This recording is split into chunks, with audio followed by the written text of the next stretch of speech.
Grüß euch! Ja, in der heutigen Folge schauen wir uns an, ob es sich für einen Wiener auszahlt, Urlaub in der Türkei zu machen. Oder ob es reicht, in Wien Favoriten auf der Quellenstraße einen Spaziergang zu machen.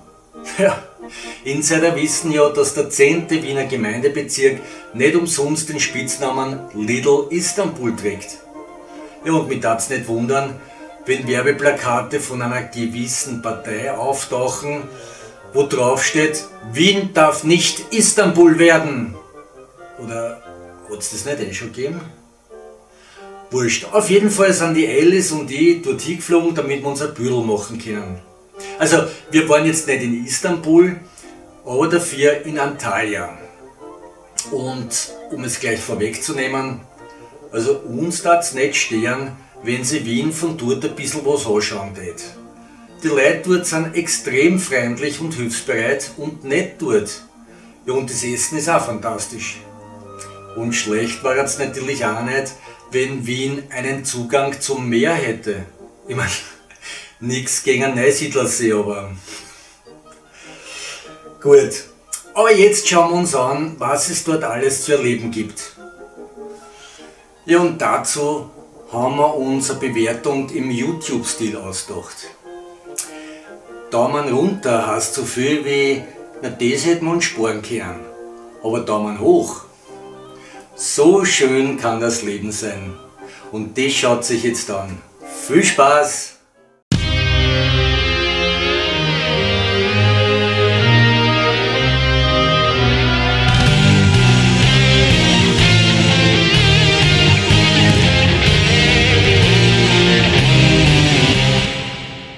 Guten Abend, meine Damen und Herren. Im Namen von SunExpress und der gesamten Besatzung begrüßen wir Sie ganz herzlich an Bord. Schön, dass Sie sich heute für SunExpress entscheiden haben. Mein Name ist Özcan und gemeinsam ich bin der verantwortliche Flugbegleiter an Bord und zusammen mit meinen Kollegen Engin, Ayşesu und Tandoğan, wir sind verantwortlich für Ihre Sicherheit und Ihre Vorliegen nach Antalya. Wir wünschen Ihnen einen angenehmen Flug und wir bitten um Ihre Aufmerksamkeit für die folgenden Sicherheitsdurchsagen.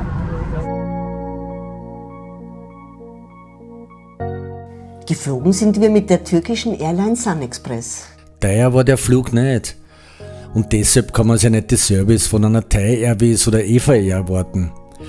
Allerdings war das Reservieren der Sitzplätze ganz easy und deshalb haben wir den Ausblick direkt vom Fenster aus genossen.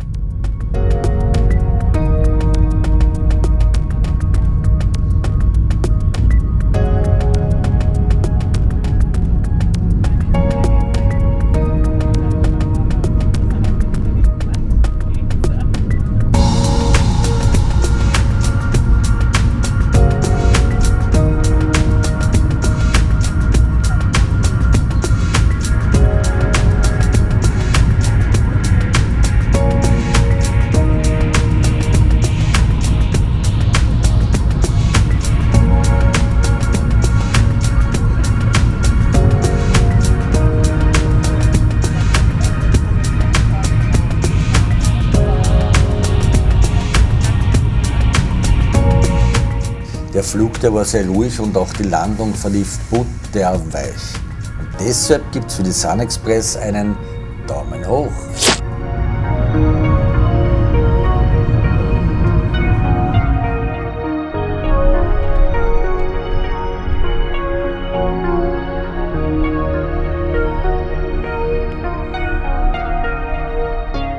Auch der Hoteltransfer klappte einwandfrei. Mit so einer Luxuskarosse hatten wir allerdings nicht gerechnet. Ja, schon allein nicht für das Musikvideo gibt's an.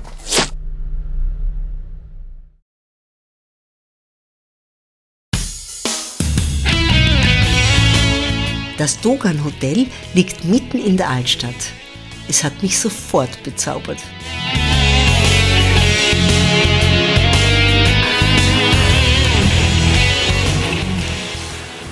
Also mit unserem Hotel haben wir das ja wieder einen totalen Glückstreffer gelandet. Und was mich besonders fasziniert, sind hier die Aufstiegsmöglichkeiten. Ganz besonders die Aufstiegsmöglichkeit zu unserem Zimmer. Und die zeigen wir euch jetzt.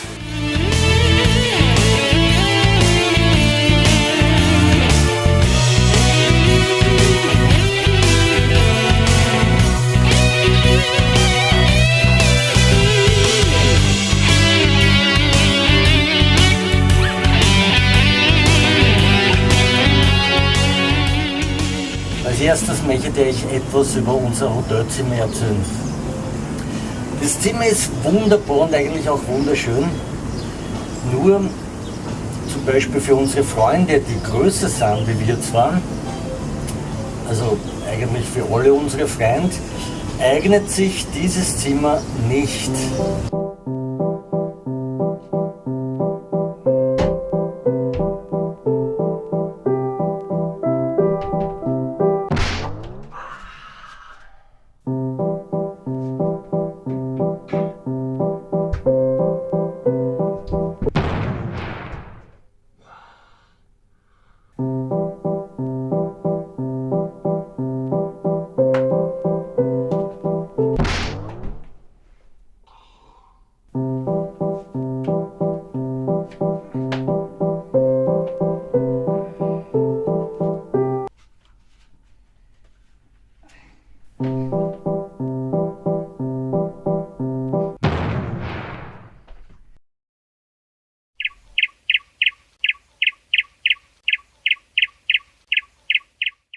Aber für so einen Ausblick nimmt man diese Peanuts doch gerne in Kauf. Na sicher doch.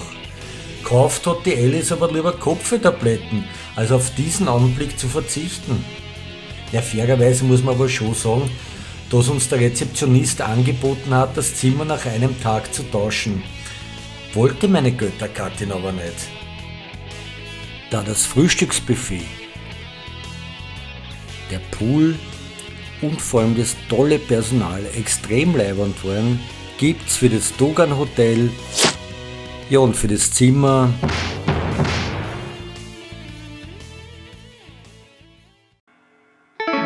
weswegen kommen die meisten Leute eigentlich nach Antalya? Wegen den netten Menschen? Wegen einem guten Essen? Oder wegen der vielen kulturellen Möglichkeiten?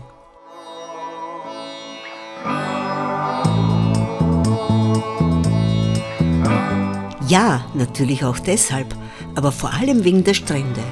Das Meer ist glasklar und erfrischend und auf keinen Fall sollte man eine Schnorchelbrille vergessen. Naja, dann schauen wir uns halt die Strände in der Umgebung an. Alles dann, das ist der einzige Strand von der Altstadt. Wenn man sich einmal so fühlen möchte wie ein Sardinen in der Dosen, dann ist man da genau richtig. Es ist ein Wahnsinn, wie eng man da zusammenliegt. Es ist nicht nur in Zeiten von Corona ein absolutes No-Go.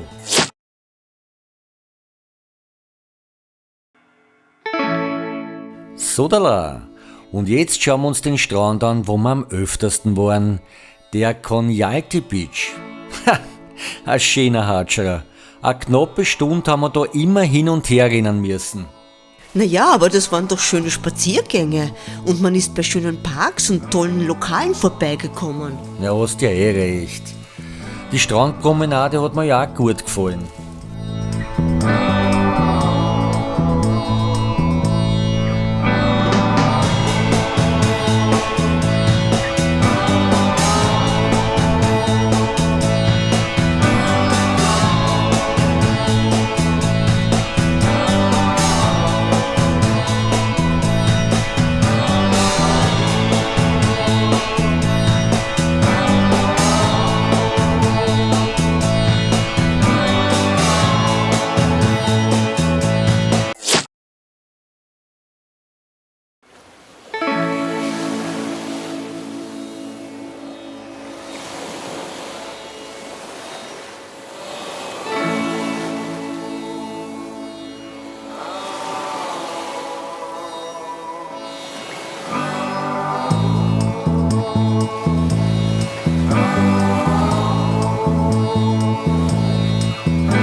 der Strand war grad so leibend gewesen.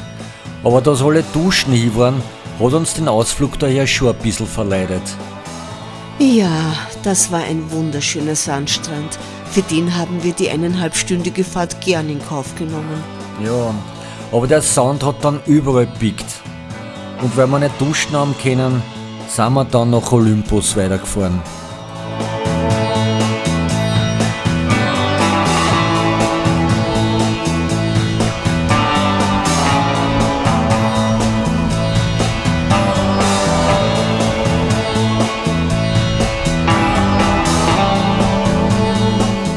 Aber der Strand war auch sehr schön und in dem Lokal hat man einen sehr guten Kaffee bekommen. Also mir haben da mehr die Duschen interessiert. Also Daumen.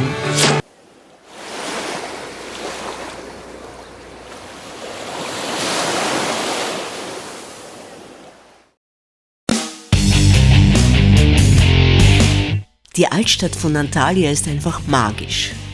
Eine perfekte Mischung aus Orient und Mittelalter. Für mich war es eher die perfekte Mischung aus Hitzekollaps und Touristenabzocke.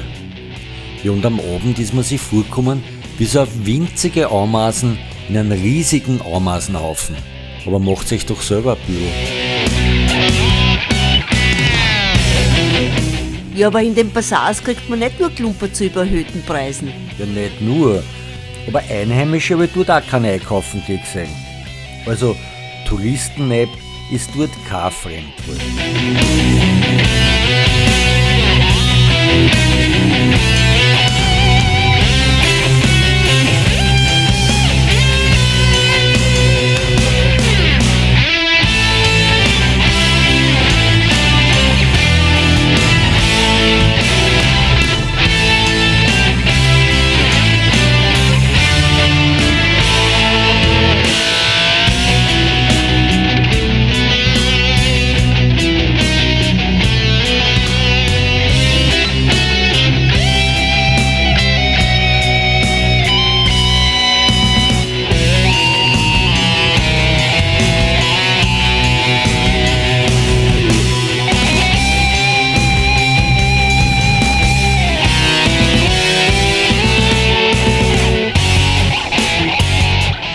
Also jetzt um die Mittagszeit ist super ruhig da, aber auf die Nacht spitzt da die Hölle ab.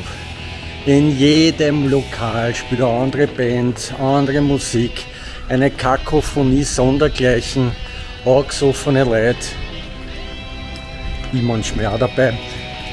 Und ja, aber wie gesagt, zum Mittag hast hier der höllische Ruhe. Wie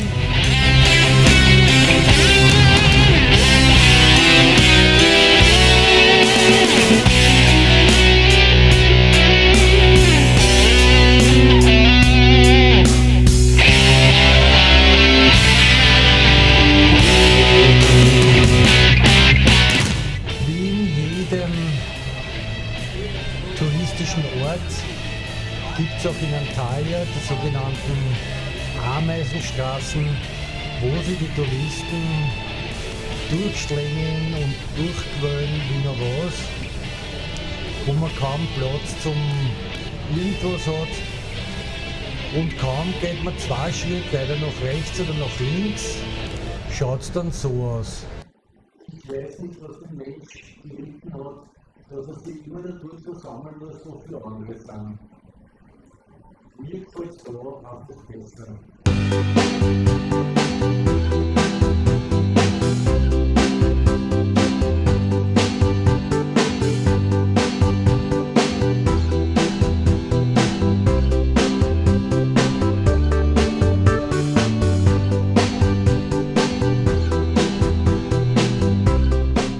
Nächstes Land, nächster Hinweis für den lieben Herrn Querfeld. Wir sind jetzt in der Türkei und auch hier gibt es eine ganze Flasche Wasser. Nicht für 1 Euro, nicht für 2 Euro und auch nicht für 10 Euro, sondern gratis.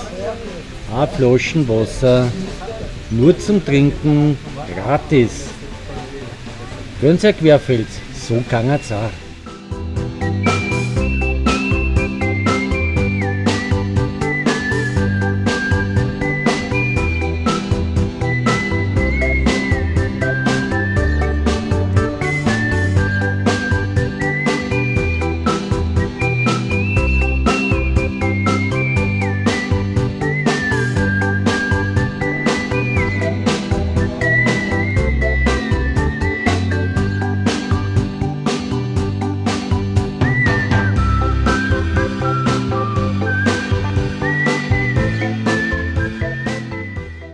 Ja, beim Herumgehen hört man dann die eigenartigsten Geräusche.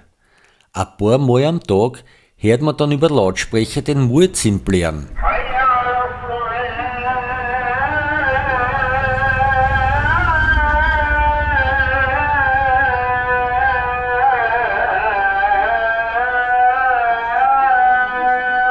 Also mir gefällt der Muezzin. Aber na gut, zugegeben, das hier klingt für unsere Ohren schon ein bisschen angenehmer.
Ja, Herr Querfeld, ich muss jetzt noch ansagen, dieses Video hat jetzt noch einen zweiten Teil, weil auch das bekommt man in der Türkei gratis. Wenn man einen Durst hat, so wie wir, dann ist es nicht von Nachteil, wenn das Lieblingslokal, in dem Fall das Queen Pub, gleich neben einem Hotel liegt. Zweimal umfallen und du bist daheim. Und das ist mir öfters passiert, das Umfallen. Aber hauptsächlich sind wir wegen der guten Getränke und der stimmungsvollen Musik hingegangen. Ja,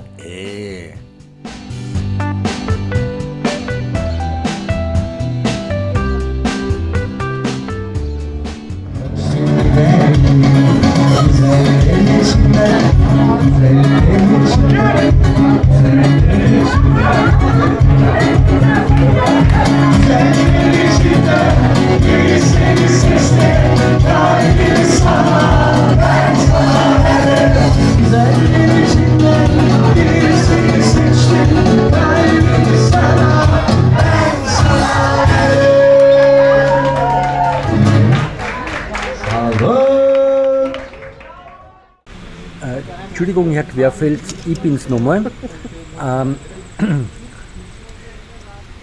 Wir haben noch was gekriegt, schauen Sie. In der Türkei kriegt man auch noch einen Tee am Schluss gratis. Und den lassen wir uns jetzt auch schmecken. Umsonst.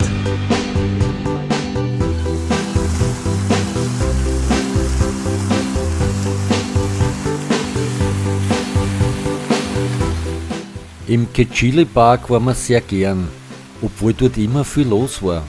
Aber der Blick auf den Hafen und die kühlende Frische vom Springbrunnen, die waren schon recht leiwand.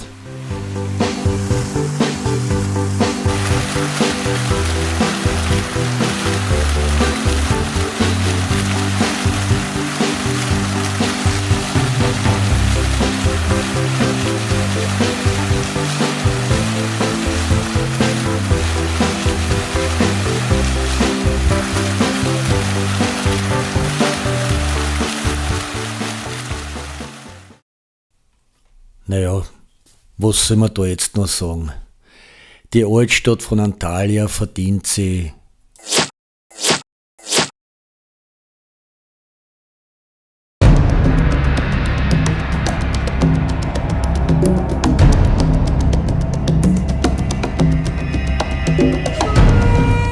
In der Neustadt sind wir auch sehr gern herumgelaufen. Es gibt eine Fülle an schönen Parks, imposante Denkmäler, nette Lokale und. Und viel Verkehr. Nicht einmal bin ich nur durch einen Hechtsprung dem Tod durch Überfahren entgangen. Das sind dann Glücksgefühle ganz anderer Art. Was du immer jeiern musst, jetzt schau doch, wie schön's dort ist.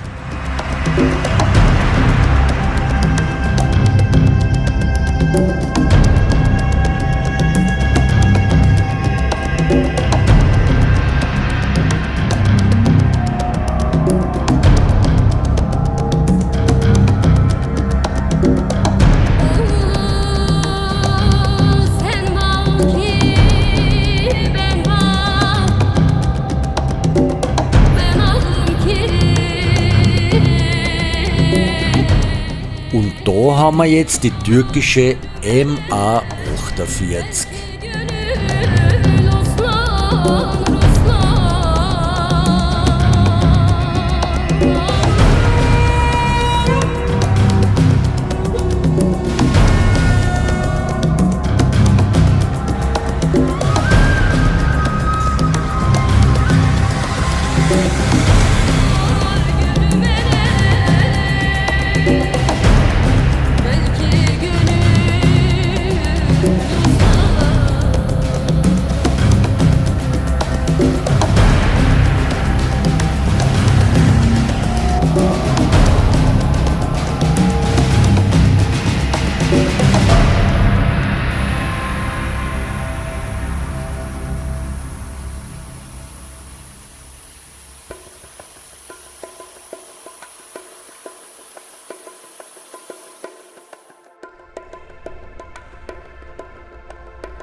Also für die Neustadt gibt's einen.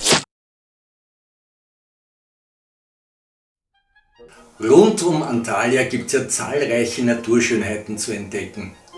Ja, wobei entdecken ist jetzt vielleicht wohl zu viel gesagt, weil an jedem Eck werden so Ausflüge dorthin angeboten und man kann problemlos eine Fahrt zu den Naturschönheiten buchen. Ja, und besonders sehenswert sind unserer Meinung nach die Wasserfälle. Und nicht nur deshalb, weil sie in der Sommerhitze von Antalya eine gute Abkühlung bieten.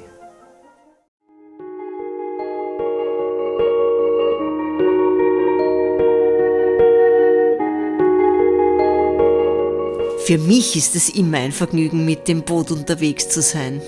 Das Vergnügen war da auf meiner Seite gewesen, wenn ich mich nicht bei der Reling übergeben hätte müssen. Aber ja, diesen Anblick wollen wir euch gnädigerweise ersparen. Wir sind vom Alten Hafen gestartet und das Ziel waren die unteren Düdenwasserfälle. Vom Meer aus ein wunderbarer Anblick.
Wir sind am Düdenwasserfall.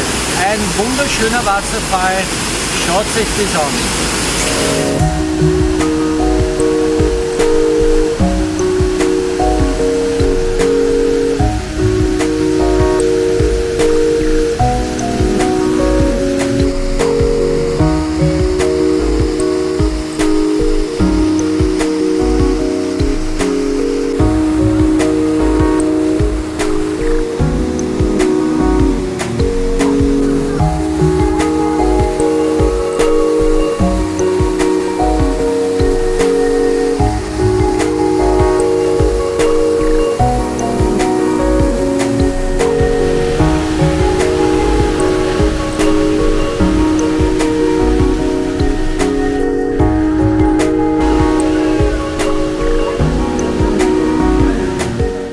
Ja, die Höhle mit Ausblick auf den Wasserfall ist voll leiwand.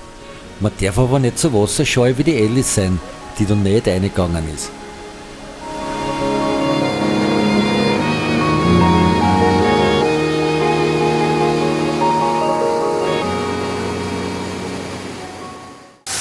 Also der Wasserfall da ist fast genauso schön wie der in Laos, aber nur fast, weil man ja nicht China gehen kann. Aber er ist traumhaft.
Die Natur hier ist unbeschreiblich schön, aber dann entdeckten wir etwas, das den Zauber verblassen ließ. Der Wasserfall war ein einziger Fake. Im Sommer pumpen die Wasser von irgendwo her, damit der Wasserfall kein Trockenfall ist. Und jetzt unsere Meinung zu den 3 Wasserfällen. Unterer Düden, oberer Düden und der Fake-Fall von Korsunlu. Eigentlich wäre er Daumen hoch gewesen, aber verarschen lassen wir uns nicht.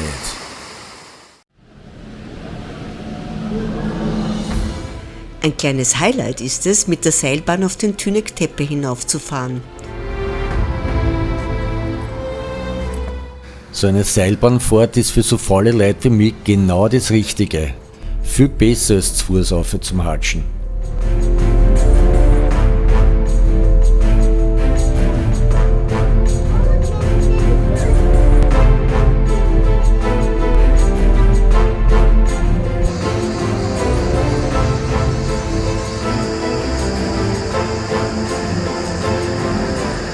Ein bisschen Pech haben wir jetzt schon gehabt, zum Skifahren ist da nichts. Auch nicht zum Rodeln oder geschweige denn Skispringen. Hätte jetzt wahnsinnig gern gemacht, aber leider. Ja, es ist auch hier auf 8000 Meter Höhe viel zu warm. Und das Einzige, was wir machen können, ist uns das Panorama anschauen. Aber das ist nicht so zuwider. Und um alles noch viel besser sehen zu können, haben wir dann unsere kleine Drohne aufsteigen lassen, damit wir noch viel schönere Bilder mit nach Hause nehmen können.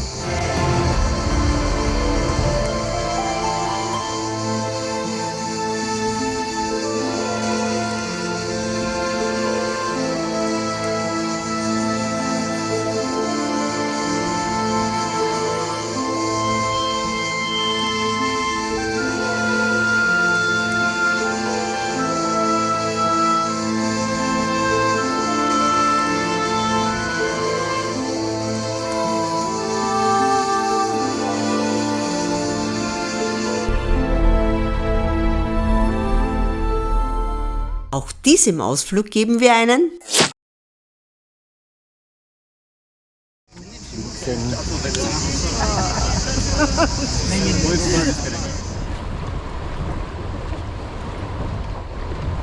Hier beim Rafting sitzen wir alle im gleichen Boot. Egal von welcher Nation, egal welcher Religion man angehört oder welche Sprache man spricht. Hier haben wir gemeinsam Spaß. Hier sind wir alle gleich. Ja, gleich nass. Das wäre doch schön, wenn es nicht nur beim Rafting so wäre.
Durch diese malerische Landschaft zu fahren, war ein unvergessliches Erlebnis.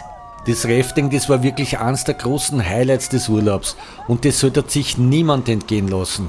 Deshalb Daumen hoch.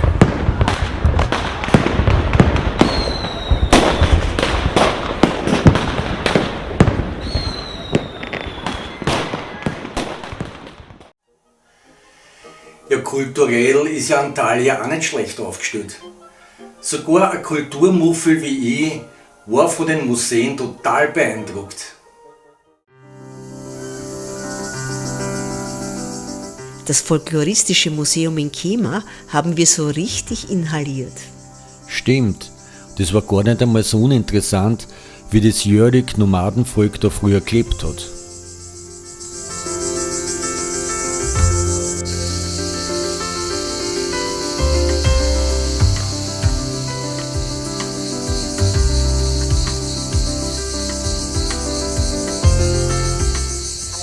Bei den Nomaden von der Türken war die Ehe eine heilige Institution und in der Hochzeitsnacht bekam das Ehepaar ein spezielles Zelt, das war speziell geknüpft und das hat so ausgeschaut.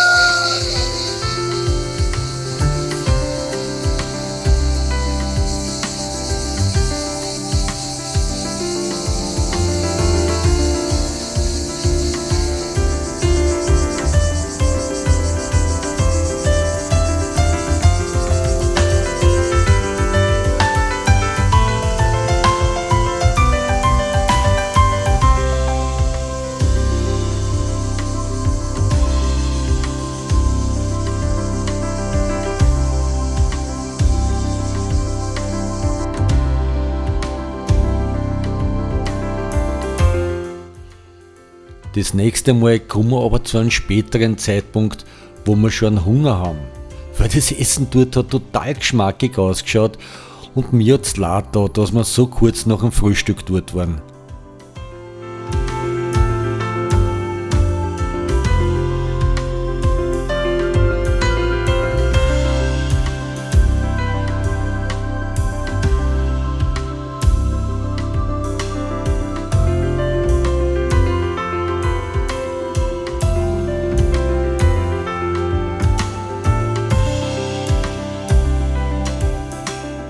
Bei einem Spaziergang durchs Museumsgelände sieht man auch zahlreiche Tiere.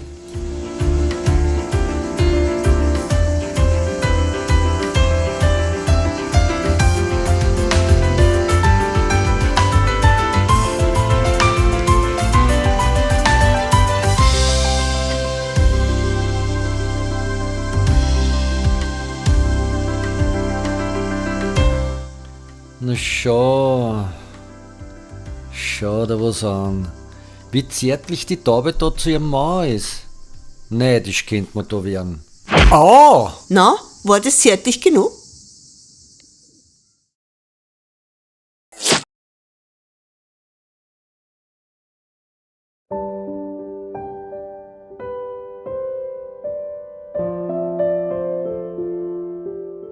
Das Ethnographische Museum von Kaleci zeigt seit 1996 in 2 historischen Herrenhäusern aus dem 19. Jahrhundert traditionelle Bestandteile der türkischen Volkskultur. Ein schönes Museum.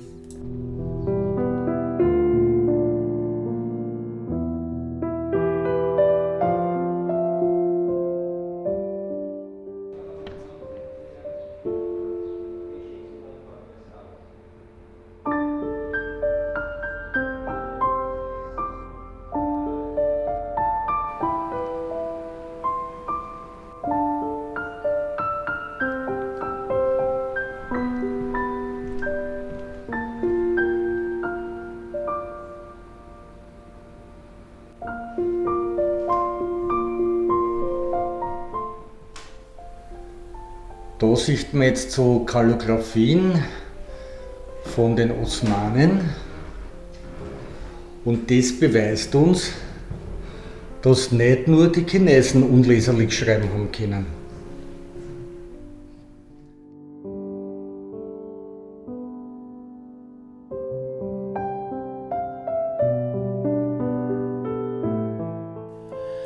Naja, das war aber jetzt nicht so der Bringer. Man hat aber viel erfahren. Aber wenig gesehen. Es war gratis. Zum Glück. Und worauf einigen wir uns jetzt?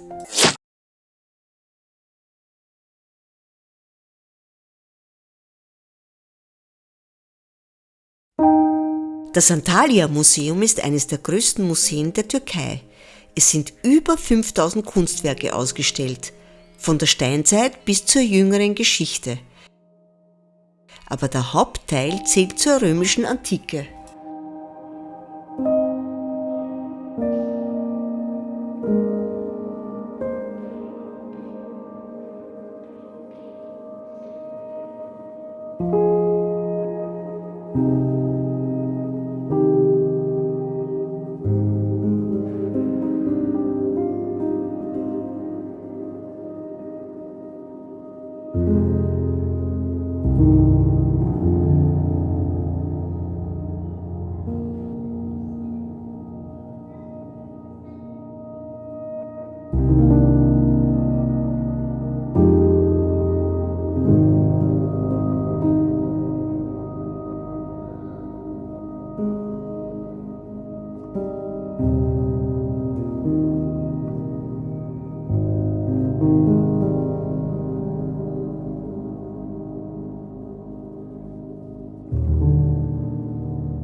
Im Vergleich zu der Alice sieht man gleich, dass der Alexander der Große wirklich groß war.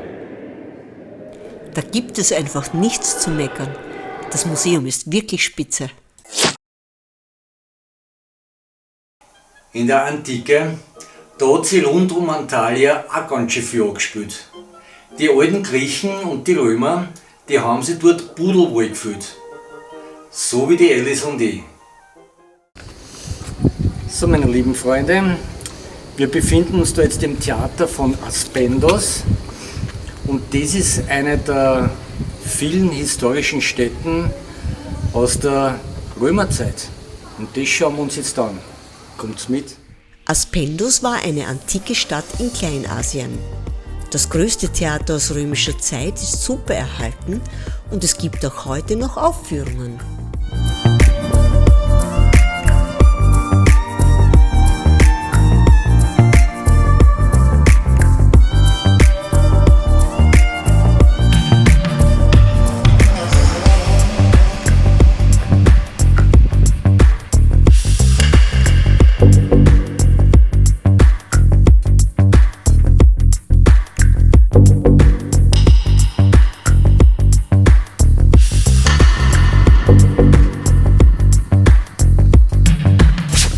Bei so einem gemütlichen Hatschra kann man viele sehenswerte Ruinen bewundern.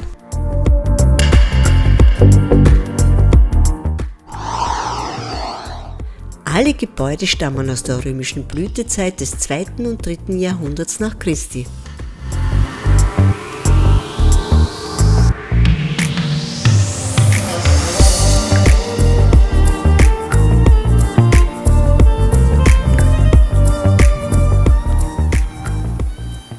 Also hinter uns, also im Hintergrund sehen wir ein Aquädukt.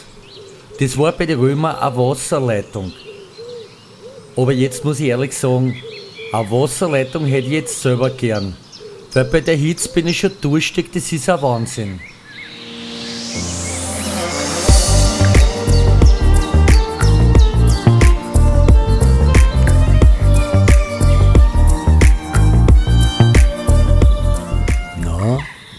Und was glaubt ihr, verdient sie Aspendos?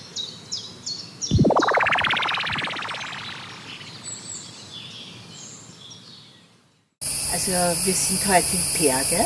Das ist nur eine halbe Stunde von unserem Hotel entfernt. Und auch hier waren die Römer und hier hat es wahnsinnig viele Ausgrabungen gegeben, die wir dann im Museum gesehen haben, wo wir vor ein paar Tagen waren. Riesige Statuen. Aber ansonsten ist nicht viel übergeblieben. Also es ist so, wie es im Führer steht, ein bisschen ein Steinerhaufen, was wir halt bis jetzt gesehen haben. Aber schauen wir weiter. Aber es ist ein wunderschöner Garten und wir sind froh, dass wir da sind. Meine lieben Freunde, der Wind geht, ich hoffe, ihr versteht's mich. Ich bin gleich am Zusammenbrechen. Aber nicht, weil ich so durstig bin, das bin ich auch, aber ich habe mir nachher eher Bier in die Venen. Aber es ist traumhaft da, traumhaft schön. Die Volltrotteln in dem Führer wissen ja nicht, was schön ist. Ich habe noch nie so viele Säulen gesehen. Es ist... Man kann sich richtig vorstellen, wie es damals im alten Rom zugegangen ist. Also es ist wirklich fantastisch. Ich fühle mich jetzt wirklich um 2000 Jahre zurückversetzt. Und das heißt nicht, ich fühle mich jetzt so, wie wenn ich ein Kind gewesen bin. Aber wir zeigen euch das eher im Video. Schaut euch das an. Es ist wie im Spartakus. Perge war neben Side die wichtigste Stadt in der Gegend. Ja, sogar den Paulus und den Barnabas hat es gleich zweimal daher verschlagen.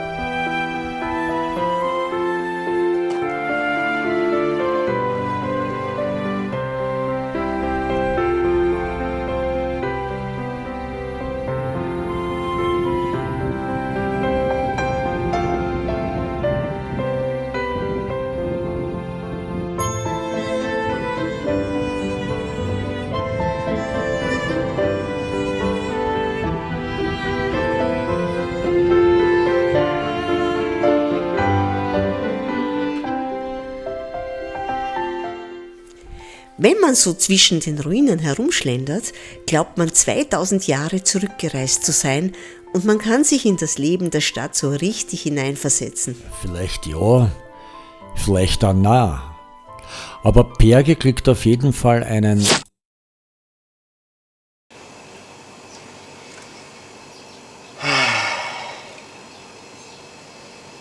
So ein schönes Wetter haben wir heute wieder. Naja, deshalb sollten wir ja bald fahren. Wohin fahren wir heute überhaupt? Nach Syphilis? Nein, nach Phaselis. Phaselis war wegen seiner 3 Häfen eine der wichtigsten Städte in Kleinasien. Das Wort Phaselis stammt aus dem Altgriechischen und bedeutet der von den Göttern beschützte Ort. Jetzt sollte eigentlich heißen, der von den Touristen überfüllte Ort. Ja, wenn man das an den Aufnahmen jetzt nicht so sieht, aber das liegt an meiner Kameraführung. Da ist der Ort schön und verzaubert. Ich bin begeistert.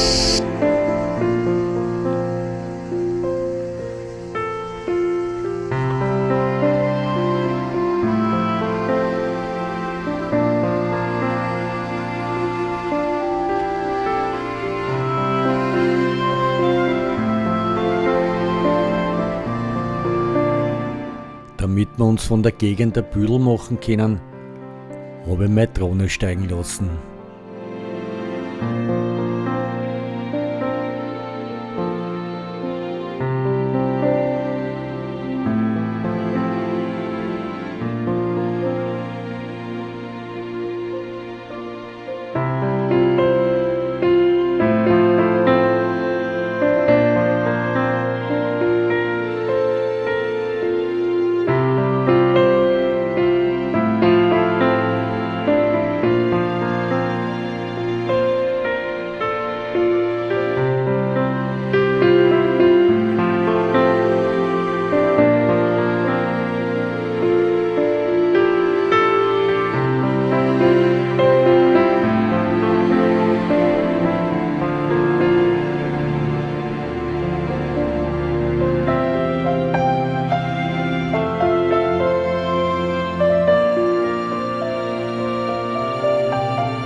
Aber die Wahnsinnswürdigkeiten sind nicht die Ruinen, sondern die leibernden Bade- und Schnorchelmöglichkeiten. Das stimmt und dorthin gehen wir jetzt gleich und schauen uns das gemeinsam an.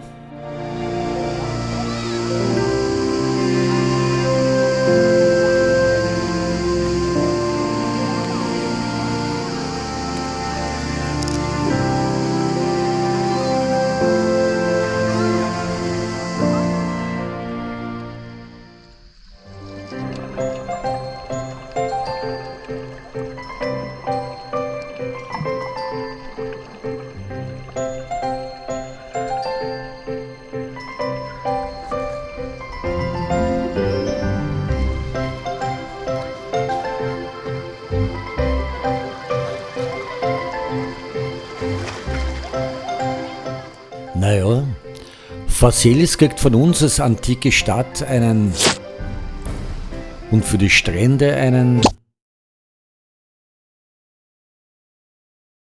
Alle 5 Meter war so ein Reisebüro-Standel drauf, dass du einen Ausflug bei einer buchst. Ja, und die Ausflüge haben wir uns natürlich nicht entgehen lassen wollen, damit wir euch davor erzählen können. Ob die einer Geld wert sind oder ob das eine pure Zeitverschwendung war. Und das zeigen wir euch jetzt. Schaut euch das an! Auch was zum Schnorcheln war der Ausflug zu den türkischen Malediven. Die Insel Suluada ist zwar klein, aber rundherum mit traumhaft schönem Wasser gesegnet. Eine Tour mit dem Boot dorthin wird überall angeboten und sollte man sich nicht entgehen lassen.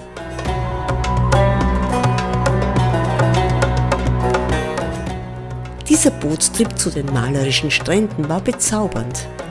Nette Menschen an Bord, schöne Landschaften, eine ruhige See. Ruhig war da aber nur die See. Am Boot ist ja zugegangen wie auf einer Rave-Party.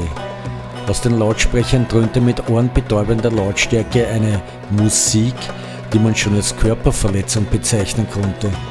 Deshalb habe ich die Aufnahmen ja nachvertont. Oder wollt ihr vielleicht eine Kostprobe vom Originalton hören? Na gut, aber bitte auf eure eigene Verantwortung.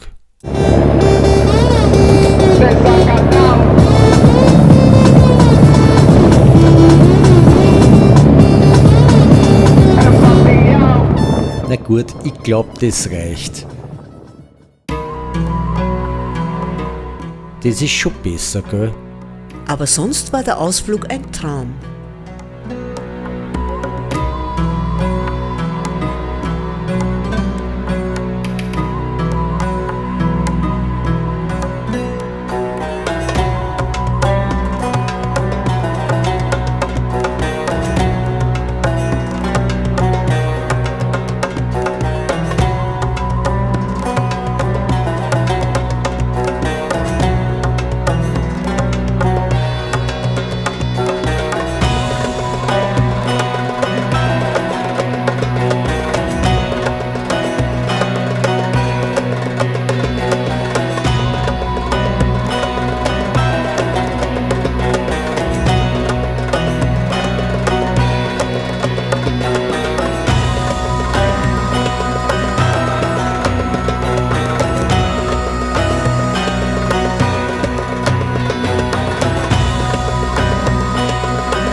Also wir sind da heute auf der sogenannten türkischen Malediven-Tour und jetzt sind wir am zweiten Strand und haben unglaublich viele Fische gesehen beim Schnorcheln und es ist eigentlich wunderschön, bis auf das, dass man so ein bisschen mit weniger Leute, also ich habe mir das viel mit weniger Leuten vorgestellt, aber sonst ist es schön.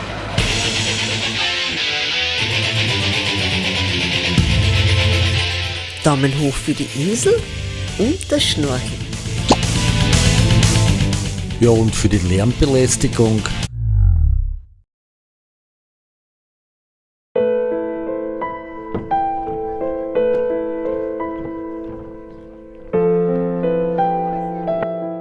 Auf Pamukkale habe ich mich schon sehr gefreut. Diese Kalk-Sinter-Terrassen im Südwesten der Türkei sind überwältigend. Und es ist kein Wunder, dass sie gemeinsam mit der antiken Stadt Hierapolis zum UNESCO-Weltkulturerbe zählen.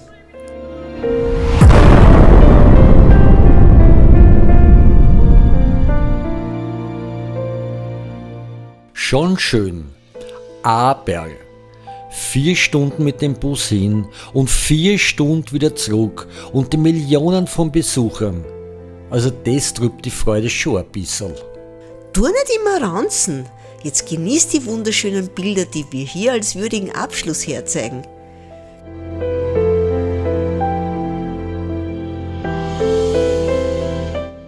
Vielen Dank fürs Zuschauen. Gülle, Gülle!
und es ist wirklich sehr viel los, aber kein Wunder, denn was man hier sieht, ist einzigartig in der Welt.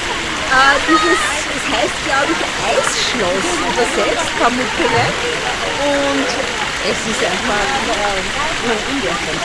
Oder selber schauen.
Langer Film, kurzer Sinn.